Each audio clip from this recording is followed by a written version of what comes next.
Ladies and gentlemen, welcome to episode 43 of the Hardly Millennial podcast, where we are young, dumb, and full of opinions. Opinions, ladies and gentlemen. You heard it here first. So, my name is Adam, as always. Hi, Adam, as always. I'm Hi. Matthew Lynn. Hi, Matthew Lynn. So, today we're going to make it a little more lighthearted for you guys, because we got a little heavy yesterday, a little dense. A little bit. It was a serious day, man. It was a serious day. So, Nothing serious happened today. Yeah. So, we're going to have fun. We're going to have fun. So first I want to give a quick little shout out because we've used this site more so than I think we think at this point. There's a site called conversationstarterworld.com. And this is where we have found like our hypothetical questions that we've done or the philosophical or the just regular conversation starters. It's a fantastic site. If you're ever sitting around like just having some drinks with your friends or hanging out, just Google it. Yeah. And, I don't know, read some of the things and just ask your friends. They're kind of fun. Yeah, they are fun. Or listen to us, because we do it a lot. That's true. And we're going to do it again today. So we're not doing hypotheticals or anything like that we've actually done before. They have this whole section that's just funny questions to ask. That's it? That's it. I better laugh every time. I hope so. I hope the answers are funny is what it is. Oh, I see. The answers are fun. Well, that's a lot of pressure. I know. Okay, let's do it. Let's do it. So, let's see. Find an example. I know. There's so many of them here. I've literally seen 0 of these. I have no idea. Okay, here's one. What inanimate object do you wish you could eliminate from existence? What inanimate object do I want to eliminate from existence? See, they are funny questions. They are funny questions. Oh, wow. Doorbells. I fucking hate them. That's a good one. It's never someone you want to talk to when it's the doorbell. That's because anyone you want to talk to just calls you and tells you I'm here. These days, when the doorbell rings, it's a fucking predicament every time. True.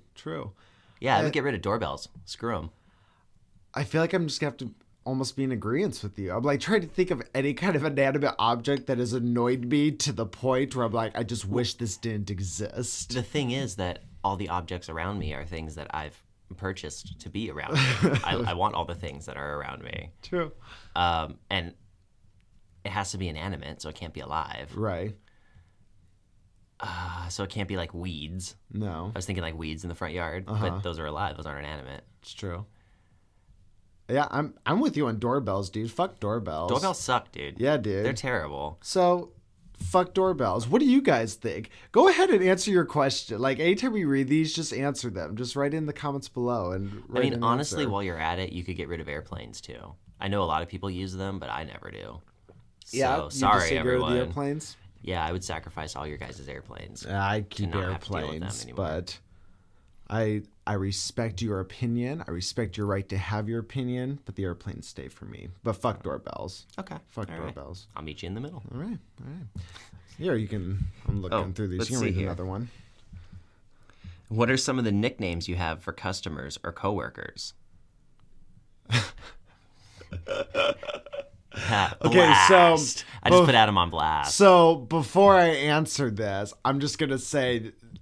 I'm not even going to bring my current job into this mix. I'm just going to bring Good choices. Past jobs. Good choices. Bitch has been one. Oh my, that's a heck of a nickname. Before. That's not a nickname. That's just a name. It's like a lighthearted, nice nickname. But I feel like there's just never been nicknames. It's always just been you just insult people you don't like when they're not looking, and that's what we did. I worked with a dude named Cody, and we called him Codes. Really? Well, I called him Codes. Yeah.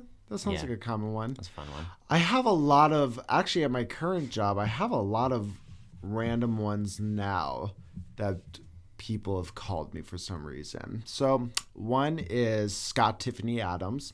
Don't know why. That's what people called you? Yeah, currently call me. Why? I don't, Generation Zers. Scott Tiffany Adams. That must be something we don't know about. It was, honestly, I don't even know how it got started.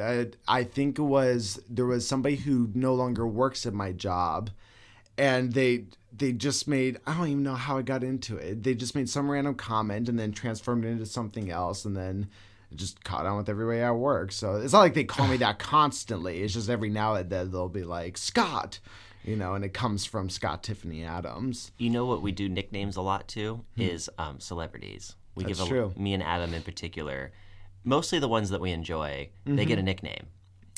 So what are some examples? We got Sandy B. Sandy B, that's right. We love to hate her, so that's Sandra Bullock.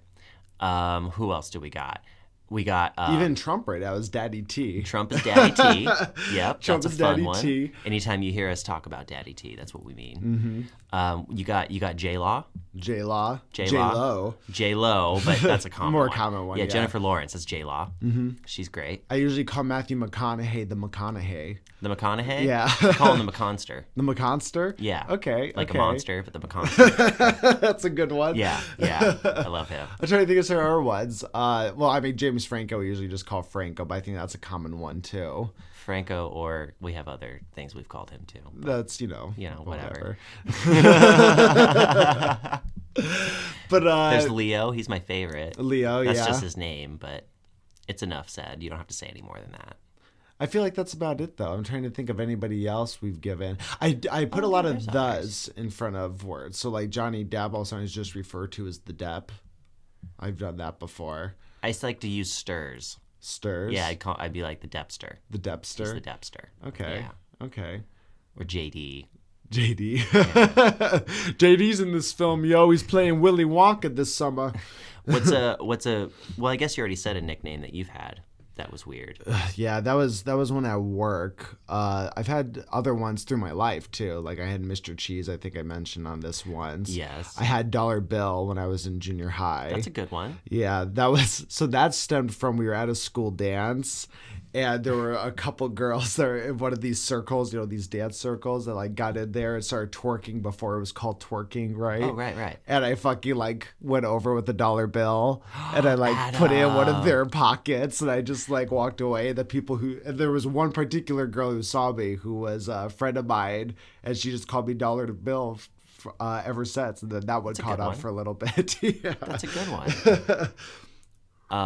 I was Elmo in high school. That was my nickname. Elmo. Is that one you enjoyed or? Yeah. Okay, I feel like that one could go either way. Well, me and my friends were the Sesame Street crew. Really? You guys had a name? Yeah, I was Elmo, and then there was Kermit, and there's Big Bird. So how'd you guys gain this name, the Sesame Street crew? Or the Sesame Crew? Well, we were up to no good in high school and doing up to no good things. So you chose the name, the Sesame Street We chose Crew? the name. Yeah, that's what we came up with. That was our gold. That's funny. People respected the Sesame Street crew, dude. It's funny though. In one of my grades, I actually had a nickname for a friend group also. So there was me and Vince, whom you guys have all met, and then our friend Danny, who you haven't met yet. And it was us three constantly from like sophomore through, up until I left the high school, but we hung out a lot outside of school also. And we always called ourselves the Three Musketeers. Oh, that's super fucking original. Well, Way to go, Adam. Not really, Matthew, but thank you for the pandering fucking comment, you asshole. Three Musketeers. No one's ever used that one before. That's better than the fucking Sesame Street crew. At You least named my yourself shit was after a bunch original. of fucking puppets. You can't. They were You can't, badasses. you can't say you named yourself after something that exists and say it's original. Kermit the Frog is a pimp. Everyone Not original, knows it. though. Originally, he's a pimp. Pimp. He And is. And you were Elmo? Ask Miss Piggy. Why were you Elmo? Out of all of them, you chose Elmo. Well, because he's happy and go lucky, but he's also commonly portrayed. It's fun to portray him as like a crazy serial killer. That's true. And that's a little bit of my personality is, mostly happy go lucky, make you laugh, entertain, with just a little tiny drop of like serial killer mixed in. Just a little drop. Just That's the why little he's... tiniest drop. Elmo's actually white. He's just red from the blood of his victims. Oh my goodness, Adam. There's one for That was you. intense. What's the best, this might be simple, what's the best Wi-Fi name you've seen? I can tell you the most annoying one that I've seen. What? FBI van. FBI van? I've seen that one constantly. Why is that annoying? I don't know. I just just get the fact that you annoyed. see it all the time? Yeah, I just see okay, it all gotcha, the time. gotcha. Just an annoying name. The one that I see a lot is Fast and Furious Network. Really? Or Fast and Furious, whatever. Yeah, I'll always see that a lot. I've never seen that one. You've never seen that one? No. Fast and Furious? Yeah. Has there Good been one. like a really funny one you've seen? Just like stay off, don't touch. Keep Really? out. Yeah, that kind of thing. Keep out. Don't Please, go on please here. don't. My response to that is get a fucking password. I If mean, you don't fucking protect your Wi-Fi, it's free game. I'm sorry. does it really matter anymore? We're all slowing each other down anyway. I know, Does dude. it really matter? Do you think Wi-Fi should be free? At this point, do you think Wi-Fi should be a service that's free for everybody? No. No, you don't? No. Why? Because you don't deserve Wi-Fi. You have to earn Wi-Fi. But It's not like a right. right, but at this time, though, at this point, everybody uses Wi-Fi so much you can't even find a job unless you apply online anymore. Yeah, but you can find places that do provide free Wi-Fi. I guess that's true. All right. Yeah. I was just No, curious. I think like any other commodity, if we're charging for water and Right. gasoline, Yeah, then that's yeah, true. you gotta charge for Wi-Fi. Wi-Fi. Yeah, I guess that's a I think good the point. first thing we should stop charging for is water. Yeah, I agree with that. I'm also from the desert though, so water's very dear to my heart. Yeah, we really like our water here. You know, some of these are funny, but some of these are really dumb. If peanut butter wasn't called peanut butter, what would it be called? Do you have an answer for that one? Fucking mouth lube. Delicious paste. Delicious paste. That's probably better than mouth lube. I think that's the least lube type of thing anywhere. Garbage cream. Garbage cream. Yeah. Okay. It's garbage. I love Legumes are peanut terrible butter. for you. They are. But They're not peanut nuts. butter. They're actually beans. They're not good. What would the world be like if it was filled with male and female copies of you? Well, all right, we need to make some parameters for this. Okay. We're going to explain this, okay? So, Go for it. First of all, it uses the word copies. How many copies are we talking about here? I'm assuming enough to like get rid of everybody who's on the planet right now and replace that exact number with copies of you. Oh. Yeah. Am I related to them? I mean, I'm assuming not. No. Okay. Well, we're building parameters here. That's okay. It's okay. No answer is the wrong answer here, Adam. So the whole world is replaced with female and male copies of myself. But I'm not blood related to any of them. No. Okay. So I can have sex with them. Sure. I'm okay with that. I can do that. Okay. Yeah.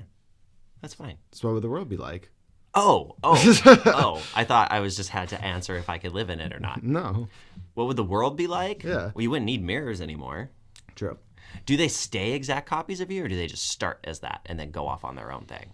I'm going to say they stay copies of you. So, like, do I have control over them? No.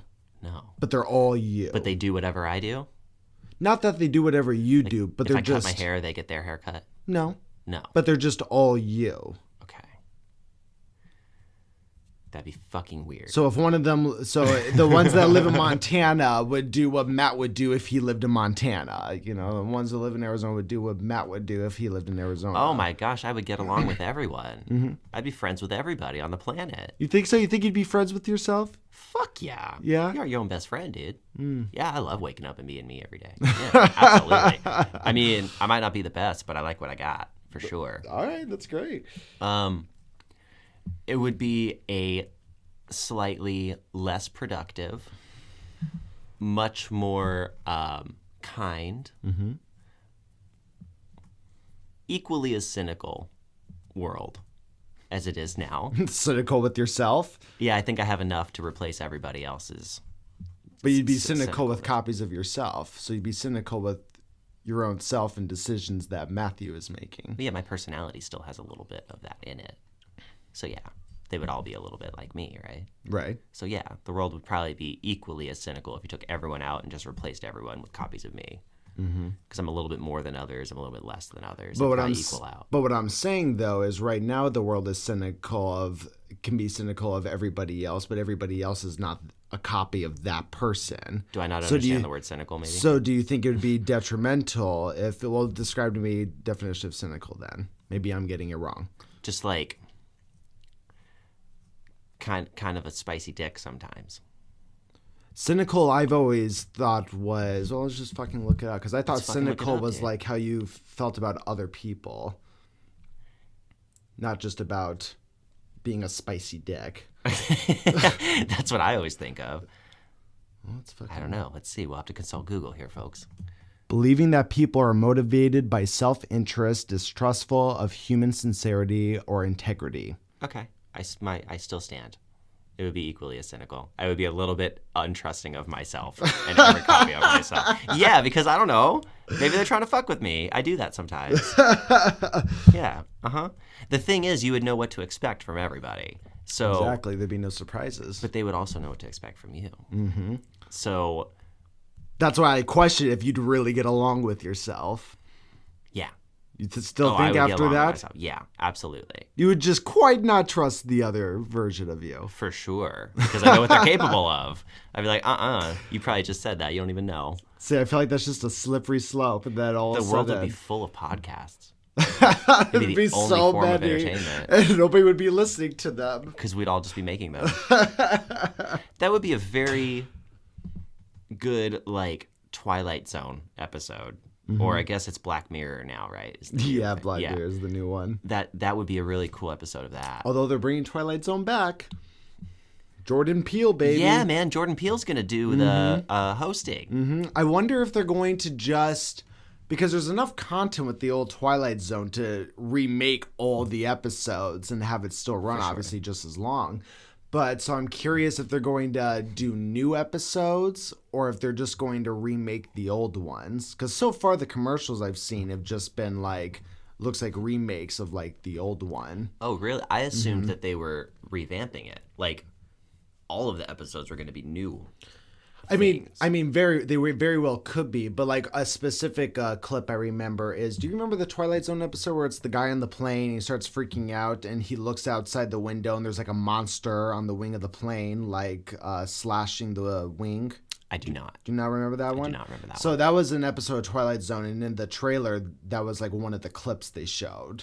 Was like this redux version of this guy on the plane. He looks out and he sees something there and starts freaking out. So I'm just wondering what they're going to do. Definitely, if that is the case, the originals are good enough writing that you could redo them just with new actors and new sets and stuff. Yeah. And still be entertaining. Yeah. Also, I think there's a big enough disconnect between the generations that no one who knows Jordan Peele is also a real huge fan of the original Twilight Zone. True. So not to say no one, but right. I know the vast majority of Jordan Peele's fans have probably not watched all of the old originals. So there's still going to be new concepts to those people. Right. So do you think that and we've discussed a little bit on the podcast before, at least I know I have, in regards to how I feel about like sequels or redoing things, the remakes that they constantly make. So do you think that when you have something like as classic as the Twilight Zone, and let's just say hypothetically that Jordan Peele's Twilight Zone is going to be a 100% remake, so they're just remaking all the original episodes, do you think they should do that or just let the classics be classics? I think in this case, it's okay to just remake them. You know what I mean? Just copy them new. Because not a lot of people have experienced the original. But I know they do this a lot with video games. Right. They'll take an old like Zelda game from the N64 and they'll revamp it. You know, they'll put it in HD for the PlayStation or whatever. Well, not the PlayStation, but for the Switch or whatever. In those cases, I know there are a lot of people who like to play it and check it out, but I feel like the flair of it, like the excitement, dies out very quickly. True. I know I personally don't really enjoy watching games that I grew up with revamped. Really? I don't, because all my experiences are in the old game and kind of the old way it looked and how that made you feel. Right. And sometimes it's almost done too well. Like they'll actually put something in HD and it will make it a whole different experience. Right. Something as simple as like a costume a person's wearing. Maybe you never realized they had a belt on because they couldn't get the pixels right. But now you can see he has a belt and all this shit, and it just changes the feel of the character. See, so I do agree with you to where I don't think like in the case of the video games, right? Remaking it to the point of like changing the way it looks. Because like for a perfect example of one that I played was Majora's Mask, right? They had a remastered version for the 3DS that I played, and I enjoyed it because it was like updated graphics and everything, but they didn't change the costume of Link. They didn't change the colors of the scenery or like make the scenery different per se. You know, they just, you know, re-up the high definition. But there was another game where I played the remastered, the one they did, and that was the first Kingdom Hearts game. And there are these bad guys called Heartless in there, and in the first game they were very dim monsters, right? So they're very dark purples, blacks, and then in the remastered version the game was the same, the settings were the same, but now like these, like especially the main boss Heartless they would have were now these very bright colors, right? You know, and that bothered me. So I don't think it's the creator's fault, because I think the remastered version is closer to what the creator wanted. True. If he would have been able to put it out today for the first time, that's how they would present it. Right. It could be a she too, I guess, if they. So I think that it's not their fault. It's more that your eyesight was the same as it is now when you were a kid. Right. You know what I mean? In that you actually saw with your eyeballs in high definition in the real world, right? But the graphics were not as good as they are today. So you experienced less good graphics with the same eyeballs you have now. Right. Now you're not changing both variables. You're keeping one variable. Your eyes still see the same, but you're experiencing a different quality of graphic. So it's going to change the whole atmosphere of it. The pixels are in different places. There's more details on things. I don't know. The feel of a dark, blocky forest going through it is different than the feel of a more equally dark but forest. able to see all the details forest. You know what I mean? There's just the same thing with the video, with the old Twilight Zones. The fact that it's kind of hazy, kind of foggy. It's made in the older film style. That adds to the kind of creepiness and the intensity of the show. I'm just worried that putting it in graphics that are so easy to consume, so easy for your brain to not have to fill in the blanks, basically. It's given all the information. I'm worried that might take some of the mystique out of it. See, that's what I worry about. So kind of going back what you said about like the old Twilight Zones, you know, kind of having that hazy old school film feel. Yeah. One thing associated with that is, you know, effects. You know, there are a lot of, you know, cool little twists and everything in the Twilight Zones, but they are always very, you know, very, very practical and obviously practical effects, right? You know, down to like cheesy makeup. So, but just as you said, I think that added to what the classic Twilight Zone is. Because your brain had to imagine things. Yes. Sometimes you were only given the sound of an alien ship, and you had to put the scenario in your head of how are the aliens getting there. And then the next scene, they would just be there. Nowadays, they have the capability and the funding to make an awesome alien landing scene. Right. So you don't have to make that up in your head anymore. You're just instantly given what to imagine. Right. In the same way, we've been talking about this for a while now, actually, over the last few podcasts, that imagination is coming back. Dude. Yeah. People want to not be given every single detail. And I don't know. I think that Jordan Peele is fucking fantastic. Yeah, I love and him. He's hosting it, but isn't he also directing it? I'm not sure about directing it, but I do think that he is the reason it's coming back. So he has a behind-the-scenes influence on it in some way. Yeah, I think he was the one that was like, I want to remake Twilight Zone. So I do think that all these things we're talking about, he's probably thought of, and I do trust him. That I think it's going to be really good. He's still going to keep a lot of the creepy intensity in it. Yeah. Well, that's definitely his movies. I haven't seen his new movie, but he has a new horror movie called Us that's out. I really want to see that. Everybody's talking about it. I really want to see that. But, yeah, interesting. Kind of bit of a tangent there, but I am interested in what this new Twilight Zone is going to bring for us, because I do really like the classic. I saw an article and briefly skimmed over it, since we're talking about Jordan Peele, that it was an article about that he's not the new Spielberg or not the new Tarantino. He's the first Jordan Peele in that his style and how he directs and how he puts influence onto the stage is a way that no one's really done before. Yeah. Like, I guess in the beginning of his career, he got criticized a lot that he wasn't enough like the successful people.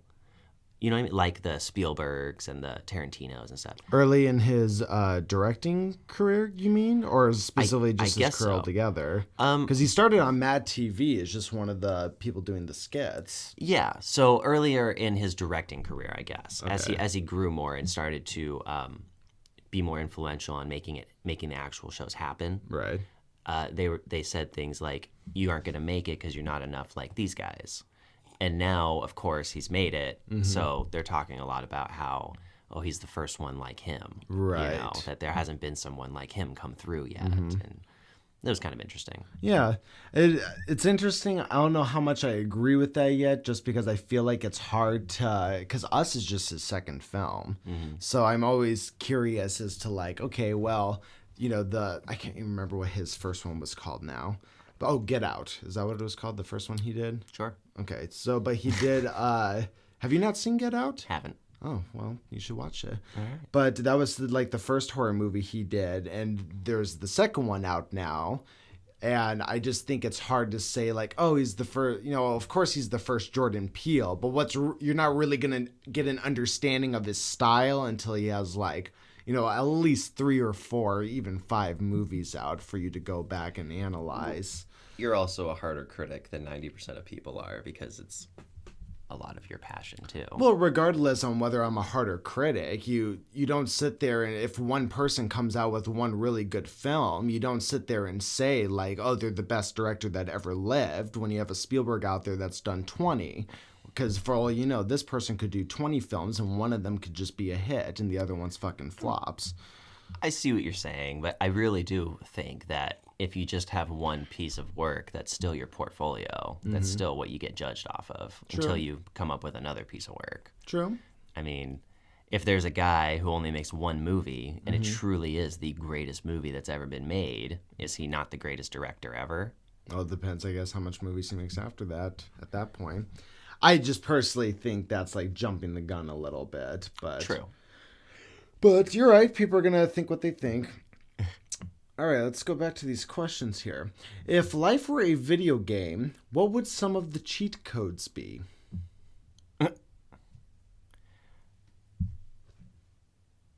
Got one?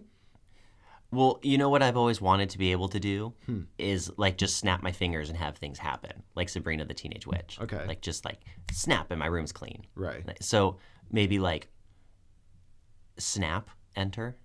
Snap, you know what enter, I mean? And then like whatever you want just happens. That would be fantastic. Okay. There would have to be a laundry cheat code because laundry fucking sucks. That's true. I've never met a human being who enjoys doing laundry. Yeah. If you're that person, leave a comment. I want to meet you. We'll have you on the podcast. Everyone hates laundry, so there'd have to be a cheat code for that, for sure. Okay. I mean, obviously, like infinite money, that's boring. But I guess that'd be the first one we would all want. If everyone had that cheat code, though, it would make it totally useless, just so you know. It would only work if one person had the infinite money cheat code. True. Because if we all have it, you just destroyed the currency system. It's true. So You have to buy a Game Shark for it. that's not going to work. Game Shark, you remember that? Do you remember Game Shark? Remember that back? That used to be the only way you could cheat. Yeah, that was the only way.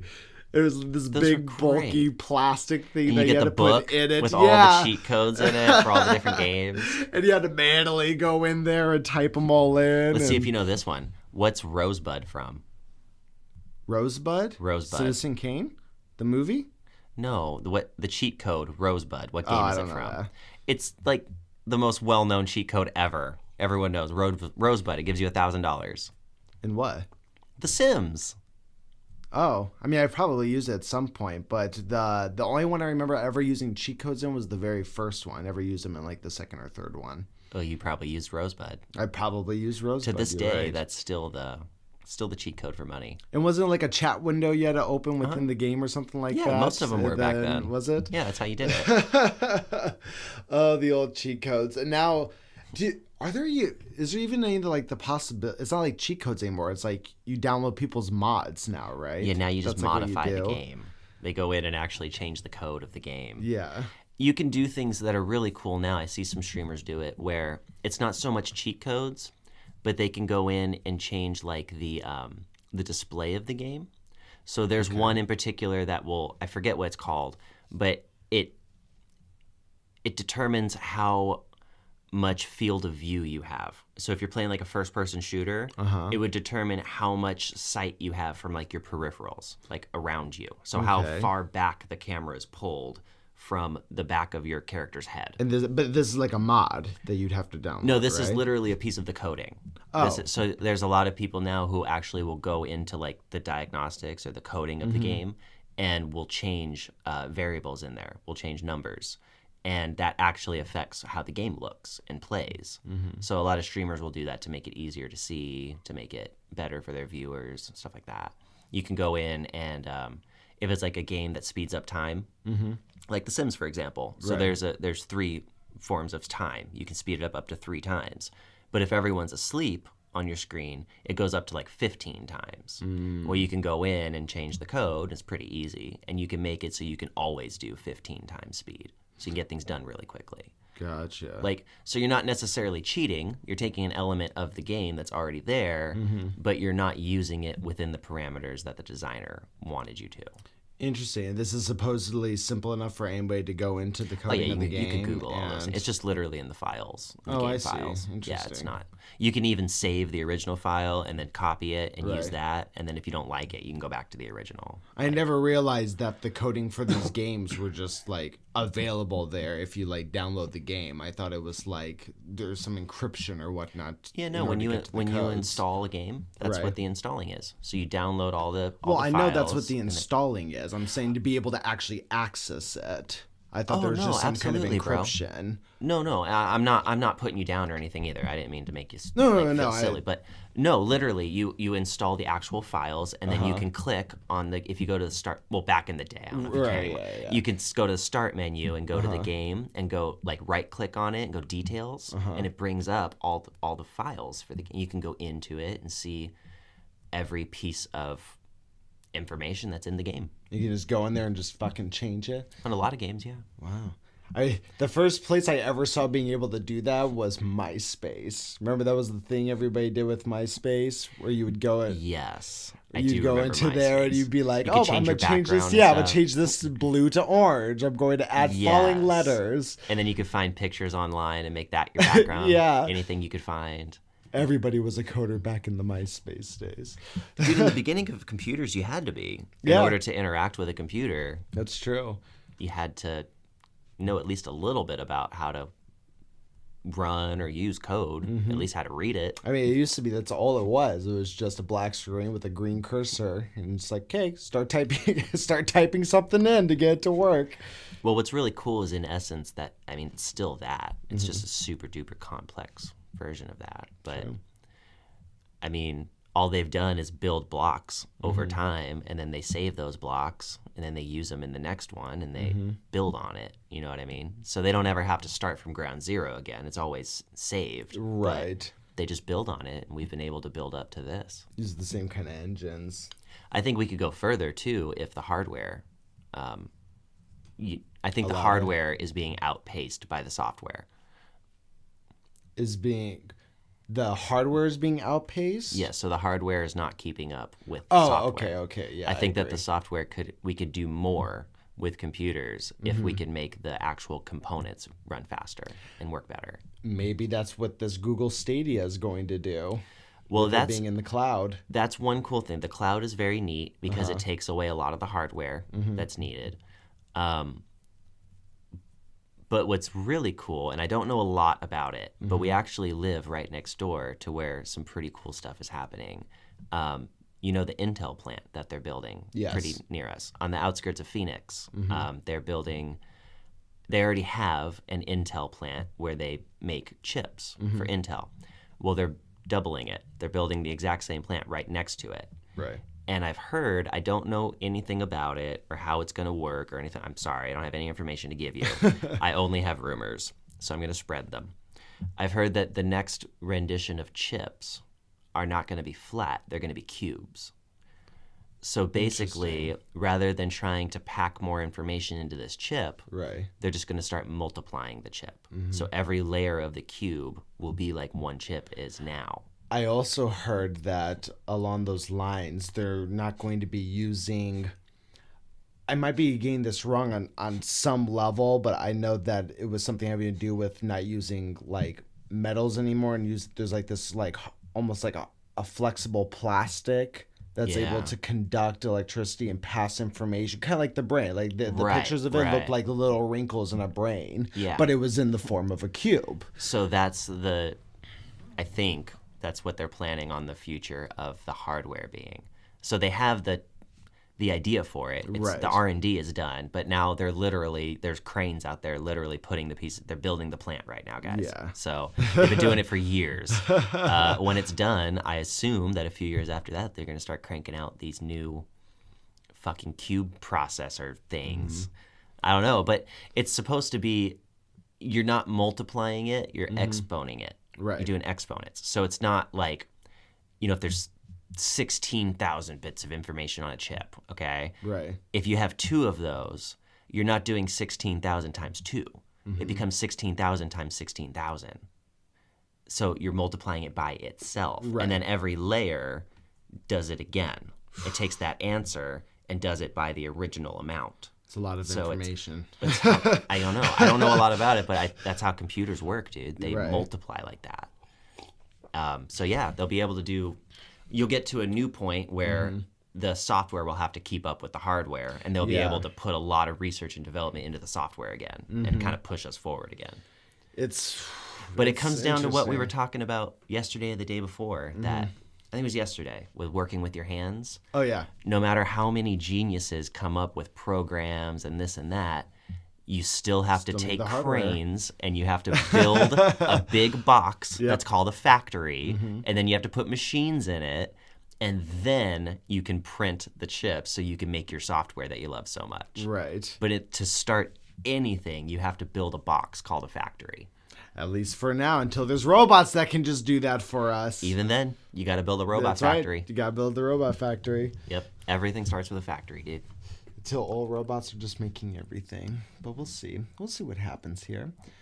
Here's a fun one. What's the weirdest thing a guest has done at your house? The weirdest thing a guest has done at my house. My friend peed on my bed once. Really? Yeah. So okay. Like pissed himself while sitting on my bed. Was it like he was sleeping and he wet the bed? We were watching Saw. Oh, and it was really scared. It was the scene where they open up the claws or whatever, and it's the pig face dude who attacks. We were kids. Right. He pissed himself. On my bed. That was rude as fuck. Gosh. I don't think I've ever been scared to the point of pissing myself. Me neither, especially not from a fucking movie. Not from a movie. I wonder how he's doing now. I wonder if he stays away from horror movies or not. That same friend, actually, as a kid, we were at my grandmother's house one time. And we were in the back bedroom at my grandma's house. It was the first time he had ever been there. I think it was one of the first times we ever really hung out outside of like school. Okay. And we were sitting there watching TV, and it was getting later. And he looks up and he's like, "What's for dinner?" And I just remember even as a kid being like, "No one invited you to dinner." Yeah. You know what I mean? Like, I didn't say that, but I was like, no one fucking invited you to dinner. Right. You know what I mean? Like, who are you to assume that you're getting dinner? Yeah. Kids are funny that way, dude. I remember when I can't think of like any time older having like a guest do something weird, but I do remember when I was younger, my brother and I, there were these neighbor kids that would visit their grandparents down the street, so we'd see them once every few months, and we'd play with them for the week that they were visiting. And, but they were one of those friends where you had fun with them, but, a little too much of them was like, all right, I'm fucking sick of you guys, like, go home, right?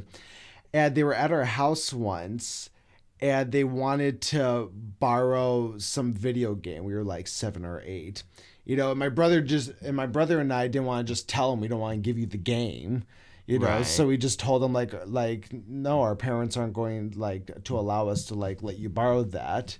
And they were like, well, can you ask them? And we were like, Like, no, we're not going to ask them. You go ask them. And we totally did it thinking that was going to be like, oh, well, I'm not going to go ask the parents. And they were like, okay. Yeah, they were like, okay. And they fucking, like, walked out and started to, like, ask my parents. And I, like, grabbed them. I was like, no, come here. And just basically told them, no, you can't borrow the game. It's our game. Sorry. Like, we don't want you to have it, okay? If you're going to make me be a dick. But it was the same kind of situation with the guy inviting himself to dinner. Yeah. Of, like, come on, dude, man. Really? Like, I mean, really? he was a kid in his defense. Yeah, of course. We all were, but...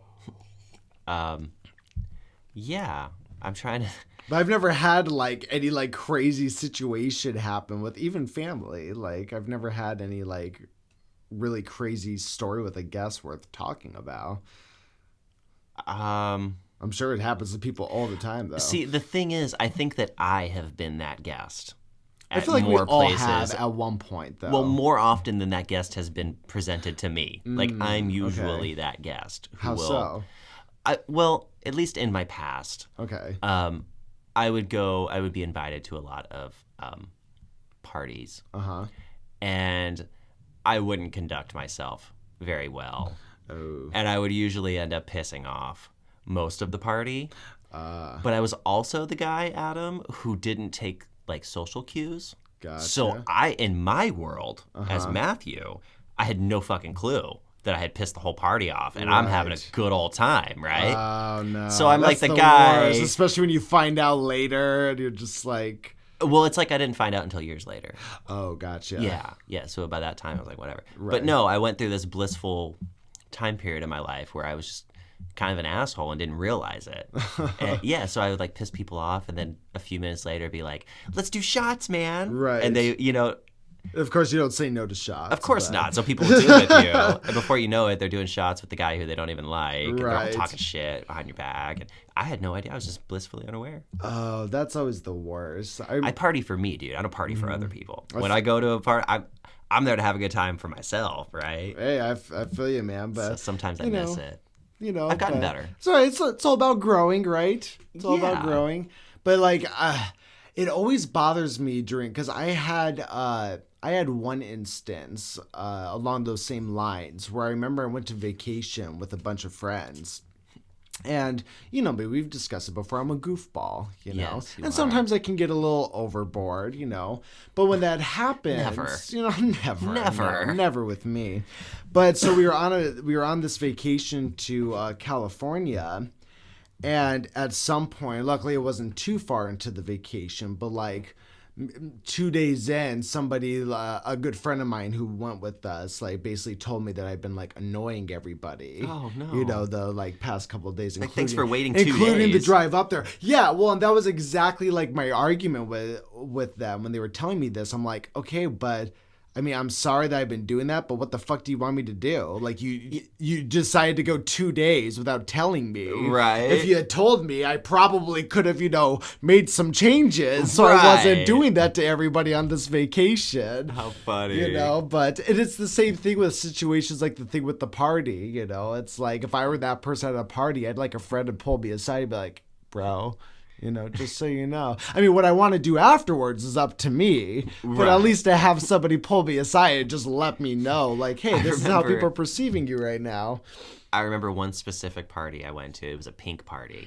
And I was a youngster. I was in my early 20s, late teens. I don't know. Uh-huh. And it was a pink party, so everyone wore pink. I remember going there, dude. And just getting totally trashed. Mm-hmm. Okay, like I drank an irresponsible amount that night. And I do remember actually more than once, multiple people doing what you just said, like pulling me to the side and being like, Matthew, you're pissing people off. And I remember specifically looking at him and being like, nah, you're good. They're not mad. You don't even know. Like, you got it wrong, dude. You're misinterpreting it. We're good. And then I just run off and keep doing my thing. Right. And they did. They kept trying to tell me. Till it got to a point, actually, I remember one dude was finally like, I think that a couple people are probably going to kick your ass if you don't leave. And I remember looking at him and being like, it's not my first rodeo. I was just irresponsibly drunk. To get to a point where people are telling you, if you don't leave, these people are probably going to kick your ass. Like, and I was like, no, it's okay. I can only imagine what the fuck Matthew was doing at this damn party. So what ended up happening? Did you just stay through the whole party? Well, I had a more responsible friend who, yes, removed us from the party. Was like, let's told us go. it was time to leave. Oh, man. I remember just, no matter what they told me, I was like, no, it's okay. We're good. You ever been kicked out of a bar before for getting too drunk? No. I was kicked out of a bar once for getting too drunk. I've been kicked out of a bar because the girl I was with didn't have an ID. Oh, that doesn't count. I'm talking about for being like obnoxious or No. overly drunk. No, I've never been asked to leave. So I went to... I have. So when I was, I think, this is when I was living in Los Angeles. So I think I was 21 or 22 at this point. And every time, 21 or 22 at this point. And I was with my cousin who lives out there. And she wanted to go do Sunday Fun Day, right? So it was the first day of football season, and she's from Minnesota, so we were going to this bar to root for the Minnesota, right? To root for the Vikings and everything. And it was a sports bar, so they had like every game playing on random TVs, right? But it was the start of football season, so you go there at like 9 a.m. I just remembered this is a story about you getting kicked out. Yeah. Like, okay. Did you forget there for a second? I totally did. I'm like, what is he telling? Okay, all right. So we were meeting at this bar at like 9 a.m. And my cousin and her husband had to leave at one point to go to like make some appearance at a baby shower or a birthday party, and then they were going to come back. Okay. So they were there with me in the morning. We were all drinking, lightly drinking. And when they left, her husband told his friend who was there with me, because I was just starting like my drinking obnoxiously phase after turning 21. Right. And was like, take care of him, right? So... You were like, all right. Yeah, so he started to give me like shots, and I took a couple shots of things here and there. And then at some point, there was just way too many shots involved, way too many drinks involved, because I don't know how much I drank. I don't know anything. I just remember all of a sudden I was coming back from the bathroom, and as I was walking back, there was this giant-ass bouncer behind me, and when he was like, you need to leave. And I looked, and I remember specifically turning around, looking at him, then looking up to his face, and going, I think you're right. I go, can I just like sit outside? And they're like, yeah. And I went back to my table with all of my cousin's friends. And on the mind, I was like, so I got kicked out. I'm gonna go sit outside. You guys have a good time. I went out there and I was like having cigarettes, and like they were all like taking turns to go out and just sit with me until my cousin came back. And oh my gosh, my cousin came, picked me up, brought me home. And I like slept the whole day and woke up at 8 p.m. So I got wasted drunk, went to sleep, then woke up the same day with a raging hangover. Oh, boy. So I got the entire experience in one fucking day. Oh, wow. But that's my story of getting kicked out of a bar. That's funny as hell. I've never been kicked out. All my bouncer experiences are good ones. Really? I always end up drinking with the bouncer. Oh, that's cool. We have a local bar here in the town we're at, and it's the only bar, so everyone goes there. Mm-hmm. And yeah, I've been there twice, and both times I ended up drinking with the same bouncer, doing shots with him, because I always drink not irresponsibly, but an irresponsible amount. Right. Is always what happens. I always end up becoming the super drunk guy. Mm. So yeah, I was like, shots, and I never worry about the bill. It's a problem, is what it is. I'll just have as much fun as I want to have, and then suffer the consequences afterwards. Worry about it later. That's a redeeming quality in some cases, though. Oh, other people love it.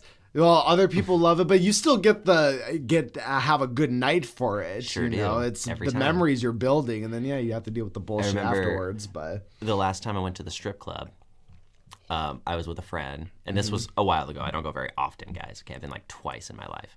But the last time I went, I sat inside with my friend for a little while, and then I ended up going to the stage, and one of the entertainers asked if I had a cigarette. And I was like, yeah, totally. So I ended up outside for like 4 hours with just different entertainers would come after they were done entertaining, and they would take their breaks outside.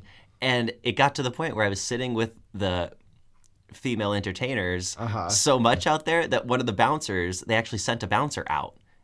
And at first he was just kind of like smoking a cigarette next to us, and he would kind of look over, and they wanted to make sure that I wasn't like selling drugs or doing anything illegal or messing with the girls. They're very, very protective of the entertainers. Right. They're very protective of the entertainers.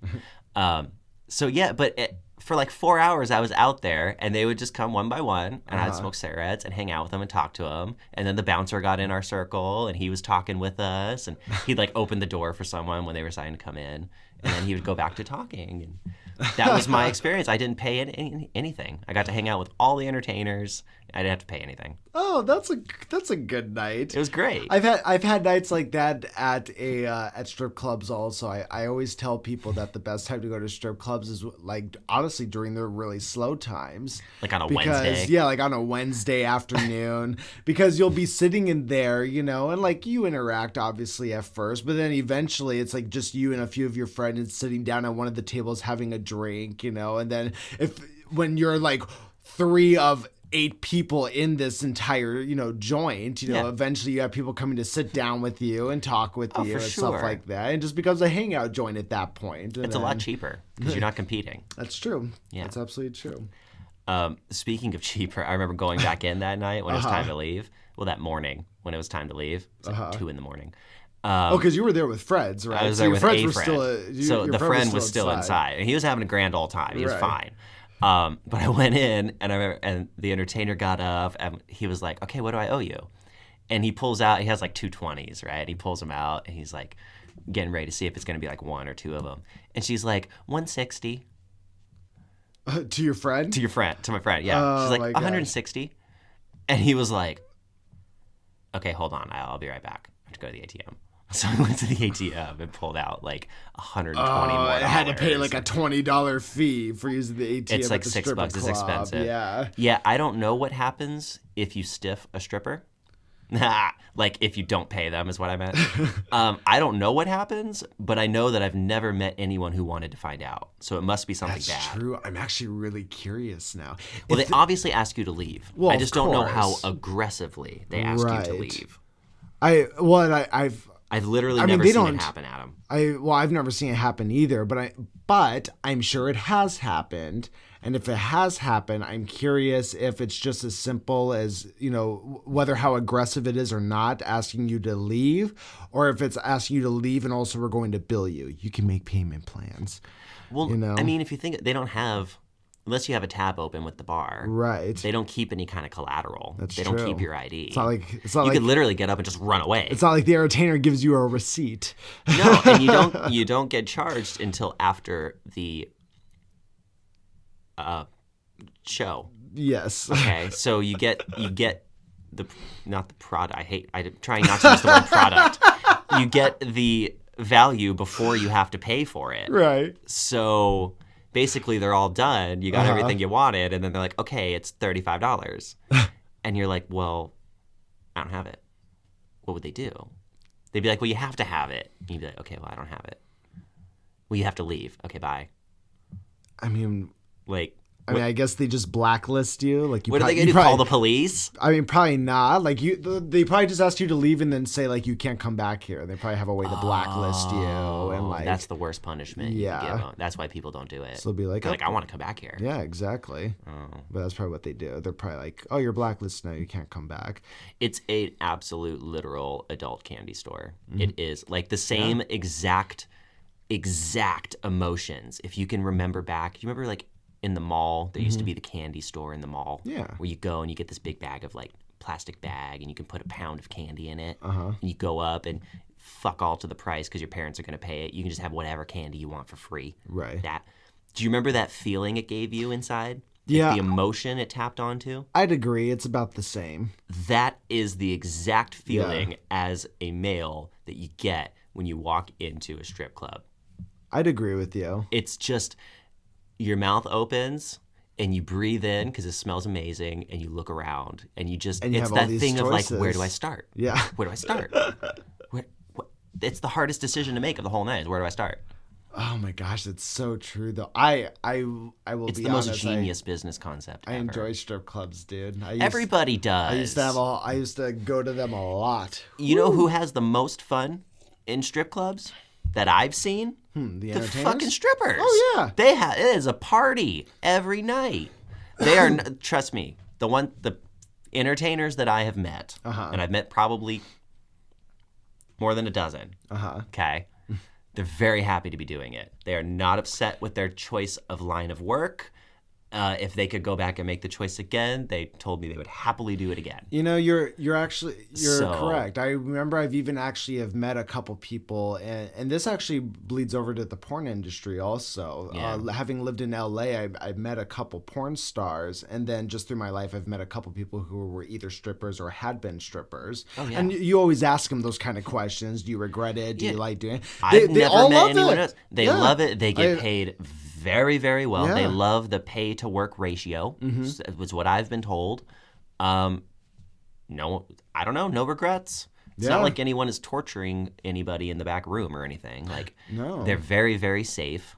It's pretty damn clean. I don't know. I think that for the most part, 90% of those establishments are well done. I'm sure that there's a couple freak shows out there where they don't treat people good and do crazy. Oh, things. yeah. But for the most part, I do think that it's been around long enough that it's a pretty stable industry. Yeah, a pretty stable industry, and again, just keep in mind, guys, we're just telling you from our experience. Yeah, and you I've know. certainly never met all of them. Yeah. By any means. I've met you like know, 12.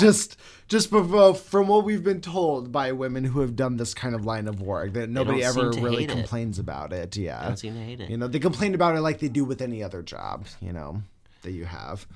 But I mean, the pay to work ratio is pretty solid. Yeah. I think that's why people get into it. that's true.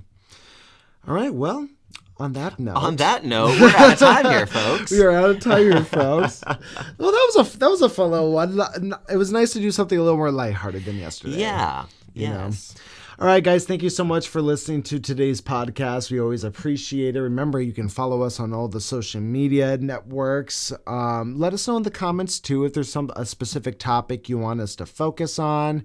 Let us know some of the answers to the questions we asked today. And just, you know, like, comment, subscribe as usual, guys. And we have a second update coming out soon, as we have been telling you guys about here on the podcast. And any final thoughts, Matthew? There is. Oh, okay. If Goofy was a real person, I would love to do a podcast with him, but he's not. So I found you. Thank you. I take it as a compliment. Goofy's a fantastic person. And in Kingdom Hearts, he's the only useful ally that Sora has. All right, guys. We'll see you tomorrow. Bye-bye. Bye.